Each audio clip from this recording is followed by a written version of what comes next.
मानव समाचार, मानवता के हक में 18 अक्टूबर को ऐलान के मुताबिक जन अधिकार सभा अजीज कल्लू स्टेडियम में शाम में 6 बजे से 9:30 बजे तक रखी गई है और अखिलेश यादव जी का पूरा प्रोग्राम आ गया है।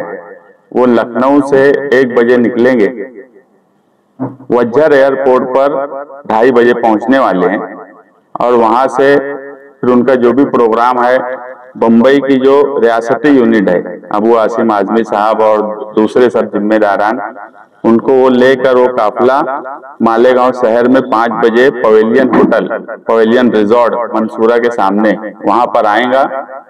फिर वहां पर वो कुछ लोगों से मिलेंगे, हो सकता है कि वो पत्रकार परिषद भी वहां लें और उसके बाद शाम में जलसे के लिए पवेलियन होटल से निकलकर मौसम पुल से होते हुए आगरा रोड से मुशर्रफ चौक से आमीन इशरत जनाजा हॉल जो है कब्रिस्तान के पीछे से, वहां से रजा चौक से पहले महबूब मस्जिद की जो रोड है जो अजीज कल्लू स्टेडियम में जाती है, वहां से वो अजीज कल्लू स्टेडियम में जाएंगे।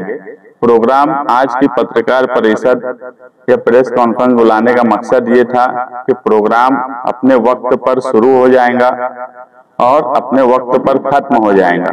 इस तरफ से ये लोग आने वाले हैं जो रूट मैं बताया, और आम लोगों का जो रूट है वो मालेगांव स्कूल और हसनपुरे की तरफ से जो मेन एंट्री है उधर से आम लोग जो प्रोग्राम में शिरकत करने वाले आने वाले हैं वो आएंगे और उनके लिए पार्किंग का इंतजाम उर्दू घर का जो कैंपस है वहां पर बातचीत की गई है कि वहां पर वो अपनी पार्किंग करे। इस तरह का पूरा प्रोग्राम है और हम ये बात महसूस कर रहे हैं कि संविधान रक्षक बोलकर इंडिया अलायंस के man of the match Akhilesh Yadav का इस्तेकबाल मालेगांव शहर में एक तारीख बनाने वाला है, एक तारीखी प्रोग्राम होने वाला है। इसलिए आप पत्रकार लोग भी उस प्रोग्राम में आइए। मालेगांव शहरियान से भी हमारी गुजारिश है कि बड़ी तादाद में आइए कि एक ऐसा प्रोग्राम होने जा रहा है कि उस प्रोग्राम में जो भी लोग शिरकत करेंगे एक तारीख बनेगी। नेशनल मीडिया भी रहने वाली है और भी बहुत से लीडरान उनके साथ में आने वाले हैं, तो एक तारीखी प्रोग्राम मालेगांव शहर में होने वाला है। हमारा प्रोग्राम पहले से ही डिक्लेयर था, बीच में कल आचार संहिता इलेक्शन की लग गई, हम इलेक्शन में हिस्सा ले रहे हैं और शहर ये महसूस कर रहा है कि इस शहर में बदलाव मालेगांव शहर चाहता है। 25 साल से जो हालत है, मैं बड़ा हैरान हूं कि पुलिस डिपार्टमेंट मालेगांव शहर की वो भी हमें पूरी कोऑपरेट करी, पूरी मदद करी। प्रोग्राम लेने के लिए इन 25 सालों में कोई नेशनल लीडर का मालेगांव शहर में प्रोग्राम हो जाए, ऐसे हालात, ऐसी एक जगह इन्होंने नहीं बनाई। हमसे बहुत से लोगों ने कहा, पुलिस डिपार्टमेंट ने भी कहा कि आप रोड शो भी रखिए या रोड शो भी रखने का आपका कोई प्रोग्राम है क्या। मुझे बड़े अफसोस के साथ कहना पड़ा कि रोड ही नहीं है कि जिसको हम शो कर सकें। ऐसे शहर में हम रह रहे हैं, इसलिए कहीं ना कहीं बदलाव लोग चाहते हैं। पहले हमारा जो रूट था अखिलेश यादव जी को ले जाने का वो दूसरा था, मगर सिर्फ इस वजह से हमें वो रूट कैंसिल करना पड़ा कि रोड नहीं है मालेगांव शहर में उनको ले जाने के लिए।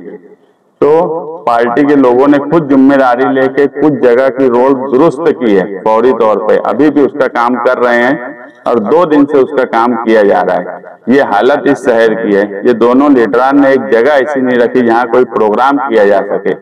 ये इसका अफसोस एक सियासी पार्टी का वर्कर होने के नाते मुझे खुद भी है कि इस शहर में इतने बड़े लीडर आने के बाद हम उनको शहर में घुमा के नहीं ले जा सकते। ऐसा शहर खंडर बना दिया गया। तो कहीं ना कहीं शहर में एक बदलाव की लहर है और इंशाअल्लाह प्रोग्राम बहुत शानदार और तारीखी होगा। आप तमाम ही लोग मालेगांव शहरियान के उस प्रोग्राम में शिरकत करें, इसीलिए आज की प्रेस कॉन्फ्रेंस बुलाई गई। 25 सालों का स्टेडियम है आपने, तो 25 सालों के अंदर आपको तो कोई ना कोई जिम्मेदार है। नहीं, ऐसा है कि सुनो ना, इख्तिदार में रहने वाले लोग ही जिम्मेदार होते हैं। काम काज इख्तिदार में रहने वाले लोग करते हैं, मदद होना एक अलग बात है। मदद तो ऐसा है कि बहुत से लोग एक दूसरे ही करते हैं, मगर जिसके लिए मदद जो सोच के किया जा रहा है, अगर वो उस काम को नहीं कर पा रहा है तो ये उसकी जिम्मेदारी है। वोटर जो है, वोटर सिर्फ ये हो सकता है कि वो अपने आप को ठगा हुआ महसूस करे। मालेगांव शहर के सिर्फ मैं ही नहीं, 1 लाख से ज्यादा लोग अगर आज अपने आप को ठगे गए ऐसा महसूस कर रहे हैं, तो उसमें जिम्मेदारी लीडर की है। 25 साल में इन दोनों ने, मैं हमेशा बोल रहा हूँ, ये दोनों की मिली जोड़ है। आप इलेक्शन में, इस इलेक्शन में भी आप देखेंगे जिस तरह की कैंपेनिंग की जा रही है दोनों की तरफ से, ये मुद्दे से जानबूझ के हटा रहे हैं। और मैं ऐसा मानता हूं कि ये दोनों ने इस बात को आपस में तालमेल मिलाया है कि अगर हम मुद्दे पे बात करेंगे तो यहाँ पर लोग बदलाव की तरफ जा रहे हैं। तो मुद्दे की बात छोड़ के गोली और जातियात, घरों में जाके बात करना, ये बात नहीं। हम अभी भी हमारे स्टेज से जो काम की बात है हम उससे हट नहीं रहे, और वो चाहते हैं कि हम हटे, मगर हम जो है मालेगांव शहर की आवाम जो चाहती है, हम उस लाइन पे ही कैंपेनिंग करेंगे। हम ना किसी की जातियात पर पहले बोले और ना ही हम गोली और ड्रग्स और दूसरे क्या क्या जुमले बोले जा रहे हैं स्टेज से, वो जुमले भी हमको बोलना मुनासिब नहीं लगता। क्योंकि आज यूट्यूब के दौर में ये आप यकीन मानो कि ये सिर्फ मर्द ही देखते हैं ऐसा नहीं है, एक बड़ी तादाद औरतों की भी है। जो यूट्यूब चैनल आप लोगों का यूट्यूब चैनल एक बड़ी तादाद औरतों की है जो देखती है, और जब वो सुनती है कि ऐसी ऐसी बातें, कि मुझे लगता है कि वो भी शर्मिंदा हो जाते हैं। इस तरह की कैंपेनिंग नहीं होना चाहिए जिसकी वजह से आज हमारी माए बहनें यूट्यूब चैनल देखने के बाद शर्मिंदा हो। ये सभा समाजवादी की रहेगी या इंडिया अलायंस की रहेगी, इसमें दूसरे नेताओं को बुलाया जाएगा? हम मालेगांव शहर के इंडिया अलायंस के जो लोकल लेवल पे है, हम वो सब लोगों को बुला रहे हैं। उनको दावत कुछ लोगों को दिए हैं, कुछ लोगों को आज रात तक देंगे। बाकी रियासती सतह पे जो प्रोग्राम है वो रियासती यूनिट जो है वो बातचीत कर रही है, उसका इल्म हम लोग को नहीं है। कांग्रेस पार्टी के मुकामी कल से प्रचार और आप भी टिकट के दाव, तो आपका क्या अंडरस्टैंडिंग रहेगा? देखिए, टिकट का फैसला ना हम कर सकते हैं ना वो कर सकते हैं। उनका मांगना, उनका कोशिश करना वो उनका हक है और वो उनको करना चाहिए, उसमें कोई गलत बात नहीं है। हमारी कोशिश, ये हमारा हक है। ना हम यहाँ पर टिकट का फैसला कर सकते हैं ना वो यहाँ टिकट का फैसला कर सकते हैं, मगर दोनों लोगों ने ताकत से मांगना चाहिए, कोशिश करना चाहिए, इसमें कोई गलत बात नहीं है। ये फैसला ऊपर की सतह पे होने वाला है। अब ऊपर का जो भी फैसला पार्टी करेंगी वो फैसले के साथ रहेंगे। समाजवादी को टिकट मिलता है तो उनके साथ, अगर कांग्रेस से टिकट उनको मिलता है तो क्या आप उनके साथ रहेंगे? पार्टी का जो हमारा ऊपर का फैसला रहेगा, हम पार्टी का फैसला जो ऊपर का आएगा हम वो फैसले के साथ रहेंगे। मैं क्या बोला, वो टिकट का फैसला करने का इख्तियार ही हमारे हाथ में नहीं है, इसलिए वो बात का मैं जवाब नहीं दे सकता। पार्टी जो फैसला करेंगी, ये मालेगांव शहर जानता है कि हम तो पार्टी बदलने वाले लोग ही नहीं है।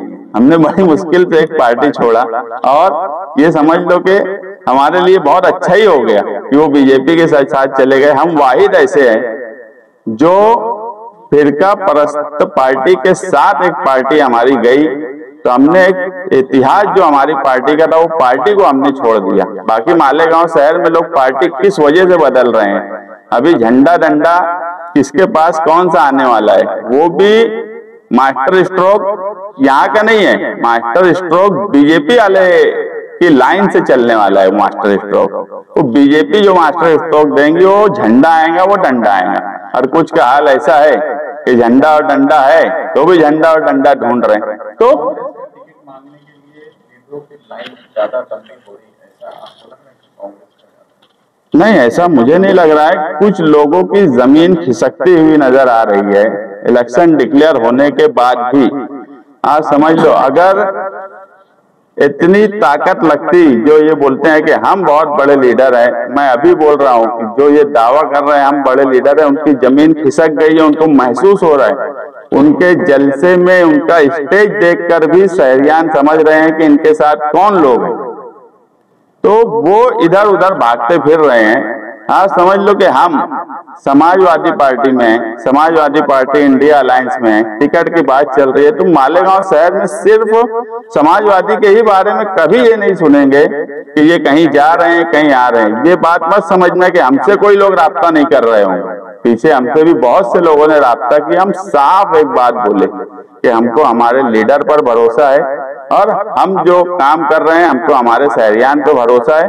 और हालात जो हमको लग रहे हैं, आप यकीन मानो ये शहर में 20 नवंबर को वोटिंग होने के बाद 23 नवंबर को इस शहर को एक नया नुमाइंदा मिलने वाला है। तो ये रक्षक बोले आप संविधान रक्षक इंडिया अलायंस में जो है समाजवादी है, 1 मिनट के लिए ये सोचा जाए कि समाजवादी को यहाँ से टिकट नहीं मिला तो कांग्रेस का काम करेंगे, हाँ या ना? पार्टी, मैं एक बात इससे पहले भी बोला कि ये फैसला टिकट मिलने का हमारे हाथ में नहीं है। उसके अंदर समाजवादी पार्टी अखिलेश यादव जी और अबू आसिम आजमी जो बोलेंगे वो हम करेंगे। अखिलेश यादव का आना ये समझा जाए कि आप बताइए। देखो, सियासत में बहुत सी बात बोली नहीं जाती, कुछ बातें बगैर बोले समझी भी जाती है और समझाई भी जाती है। इकरा हसन आ रही है या सिर्फ अखिलेश यादव अकेले?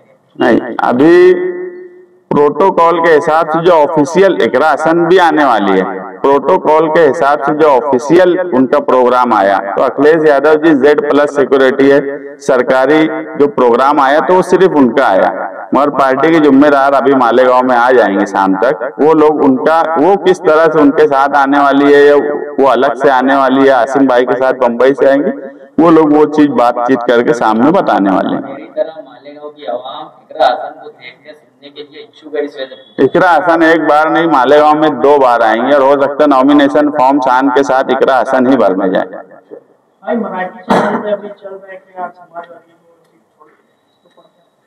मैं भी सुना, मतलब अच्छी बात है समाजवादियों के लिए।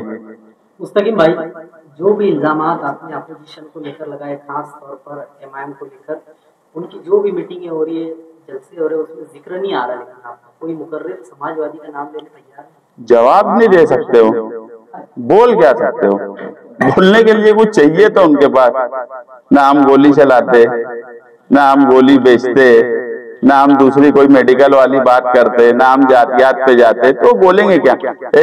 एक जो उनके सामने आए वो यही सब करते तो वो बोलेंगे। हमको अगर बोलने जाएंगे तो उनको काम काज की बात बोलना पड़ेगी, करप्शन की बात बोलना पड़ेगी, बदगुमानी की बात बोलना पड़ेगी। हमको बोलने के लिए उनके पास कुछ नहीं है, वो हमारा जवाब तक नहीं दे सकते। और यही इलेक्शन में हमारे लिए सबसे बड़ा फायदा होने वाला है। इग्नोर तो नहीं कर रहे आपको बड़ा नहीं बनाना चाहते, बोलो मत बोलो उनके बारे में ऐसे तो। देखो, बड़ा जो है ना, कोई लीडर या कोई अपोजिशन वाला या जिसके सामने लड़ रहा है वो नहीं बनाते, बड़ा शहर बनाता, शहर के लोग बनाते, वोटर बनाते। और शहरियान ये मान लिए है कि समाजवादी पार्टी जो है वो मुकाबला पूरी ताकत से करने वाली है। और इंशाअल्लाह मैं बोला 23 तारीख को मालेगांव शहर में एक नया नुमाइंदा आपको मिलने वाला है। आपके हिसाब से मेरी लड़ाई सीधी जो लड़ाई है वो MIM के साथ और समाजवादी के उम्मीदवार के साथ में है, तो आप क्या सोचते हैं? आपकी लड़ाई किसके साथ है? आपका साथ? हमारी लड़ाई दोनों के साथ है।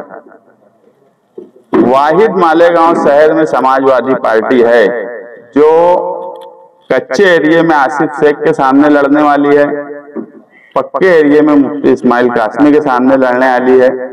ये दोनों भी पूरे शहर में इलेक्शन लड़ने की ताकत ये दोनों की नहीं है, ये सिर्फ समाजवादी की नहीं। कच्चा पक्का बोल के बात नहीं, माले एक पक्का एरिया शहर का, एक कच्चा एरिया शहर का, झोपड़पट्टी का एरिया और पक्का एरिया, ये तो शहर का एक हिस्सा है ना, जिसे कच्चा एरिया और पक्का एरिया बोला जाता है। तो उसमें बात नहीं, क्या बात है, ये तो इलेक्शन का एक हिस्सा है। झोपड़पट्टी का एरिया अलग होता है, पक्के मकानात का एरिया अलग होता है। तो मालेगांव शहर में ये दोनों की ताकत आधी है, सिर्फ समाजवादी की ताकत पूरे शहर में है, तुम्हारे हिसाब से गौठान में भी है। वार्ड नंबर 6 सलाम पेट्रोल पर मुफ्ती साहब ने नाम न लेते हुए वार्ड नंबर 6 की हालात पर बहुत कुछ कहा। अवैध धंधे, गोली, नशा, ओपन स्पेसों को लेकर ज्यादातर 6 नंबर वार्ड पर आपकी ही हुकूमत रही। इसका मतलब बिना नाम लिए आप ही को टारगेट कर रहे हैं? नहीं, वो मालेगांव शहर के नुमाइंदे हैं, MLA हैं। और अगर मालेगांव शहर में वार्ड नंबर 6 हो या कोई भी शहर का हिस्सा हो, अगर ये सब चीज हो रही है तो वो खुद ये कबूल कर रहे हैं कि वो नाकाम नुमाइंदे हैं। मालेगांव शहर के लीडरान के तकरीरों से ऐसा लग रहा है सियासी मियार गिरा रहे हैं, आपको क्या लगता है? मुझे नहीं ऐसा लग रहा, मालेगांव शहर की ख्वातीन को ऐसा लग रहा है। मालेगांव शहर का एक बड़ा संजीदा तबका ये मान रहा है कि मालेगांव की सियासत में इन दोनों ने प्रचार और कैंपेनिंग के नाम पर अपना म्यार गिरा लिया। एक नया नुमाइंदे की बात आप कर रहे हैं, एक नया नुमाइंदा भी मिल सकता है और वोट कटर भी आप साबित हो सकते हैं। हम वोट कटर साबित नहीं होने वाले। मैं इससे पहले भी बोला, अभी भी बोलूंगा कि मालेगांव शहर में इलेक्शन लड़ना जो है हमसे अच्छा कोई नहीं जानता। मैं दावे से बोलता हूं कि अगर 50,000 वोट समाजवादी को मिली तो मैं उसको अपनी हार तस्लीम करूंगा। हमारे पास पूरी प्लानिंग है।